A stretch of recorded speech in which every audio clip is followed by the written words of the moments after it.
આજરોજ સ્વયં સૈનિક દળના માધ્યમથી 3 આવેદનપત્ર આપવામાં આવ્યા। 1. SC/ST સ્કોલરશિપની અંદર કમ્પલસરી KYC છે એ બંધ કરવા બાબત। 2. SC/ST અને માઇનોરિટી ઉપર થતા અત્યાચારોને રોકવા બાબત। 3.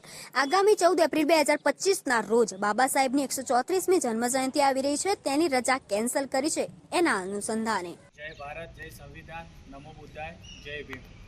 અમે બધા સૈનિકો આજે સ્વયં સૈનિક દળના માધ્યમથી 3 આવેદનપત્ર આપવા માટે આવ્યા છીએ। આવેદનપત્રનો હેતુ એવો હતો કે આગામી 14 એપ્રિલ 2025માં જે બાબા સાહેબની જન્મજયંતિ આવે એની અંદર સરકારશ્રીએ નવા કેલેન્ડરની અંદર બાબા સાહેબની જન્મજયંતિનો જે રજા આવે એ કેન્સલ કરવામાં આવી છે।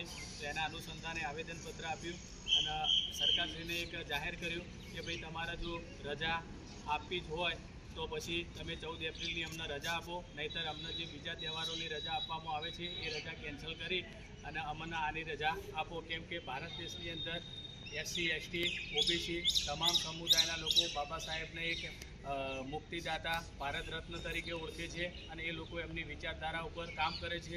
તો આટલો મોટો વર્ગનો સમુદાયમાં જો બાબા સાહેબની જન્મજયંતિની રજા ના મળતી હોય તો અમારા માટે બીજી કોઈ રજાની જરૂર નથી।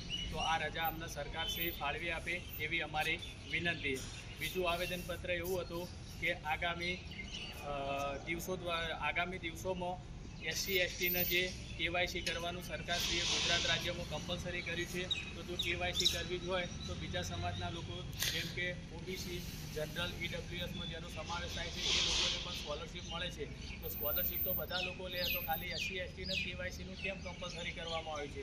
તો સરકારશ્રી કદાચ એનું કોઈ એવું ષડયંત્ર હોય અને ભવિષ્યની અંદર SC/ST લોકોને આર્થિક રીતે પાયમાલ કરવાનું એક ષડયંત્ર લાગી રહ્યું છે, તો એની અંદર પણ સરકારશ્રી નોંધ કરી અને આ KYC જો કરવી જ હોય તો સમગ્ર SC/ST, OBC અને જનરલ, EWS બધા લોકો માટે KYC ફરજિયાત કરે, નહીંતર પછી આ KYCનું જે પોકળગંડા છે એ કેન્સલ કરે। ત્રીજું આવેદનપત્ર એ હતું કે છેલ્લા ઘણા સમયથી આપણે બધા જોઈ રહ્યા છીએ કે સમગ્ર ભારતમાં SC/ST અને માઇનોરિટી ઉપર દિવસે ને દિવસે અત્યાચાર વધી રહ્યા છે।